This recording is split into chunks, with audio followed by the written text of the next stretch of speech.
Hey guys, I'm Pastor Tim, and today we are diving into our Bible story, studying Jesus being the light of the world.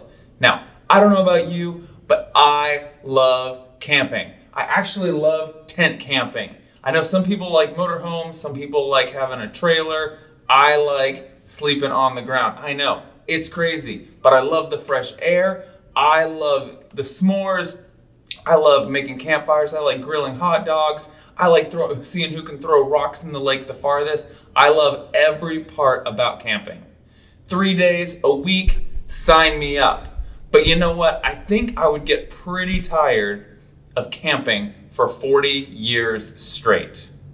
That would be exhausting. But that is exactly what the children of Israel did when they were traveling from Egypt to the promised land. They were in the wilderness living in tents for 40 years. Can you imagine that? That's way too long. Well, once they reached the promised land, God told them to have a celebration every year called the Festival of Booths, or the Festival of Tents, so that they would remember being in the wilderness and following God. Now, at this festival, every night at the temple, they would light up the entire temple with torches, with lanterns, with all kinds of stuff to make it super bright. Now we're going to go way forward, all the way to Jesus' time. Jesus was celebrating the Festival of Booths, or the Festival of Tents, when they were lighting up the temple, and it was so bright. And this is what he said to the people in John 8:12. He said, "I am the light of the world. Whoever follows me will not walk in darkness, but will have the light of life." These are bold words from Jesus. He said, "I am the light of the world." Say, "I am the light of the world." Okay, I think only half of you were saying it. Say, "I am the light of the world." Very good. That's what Jesus said. Here is what that means. He means that he can give us eternal life.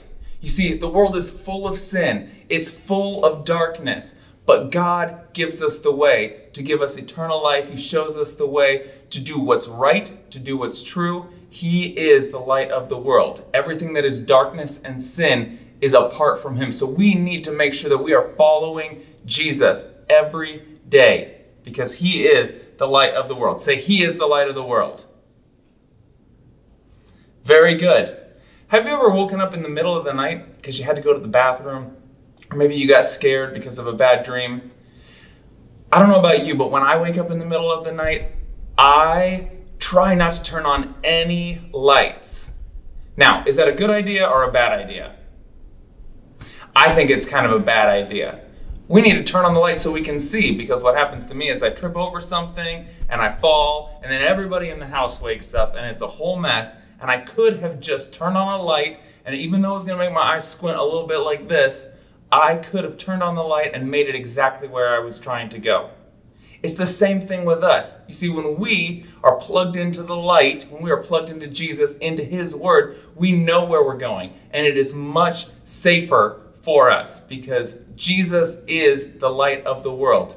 And when we follow him, we don't walk in darkness. We have the light of eternal life. So, parents, in the description, I've put some questions for you to discuss further what it means for your children to follow Jesus, to have eternal life, and what it means for Jesus to be the light of the world. And as always, if you have any questions about anything that we're doing, please email us at kids@abt.church. We'll see you tomorrow for more of our Kids Church Week.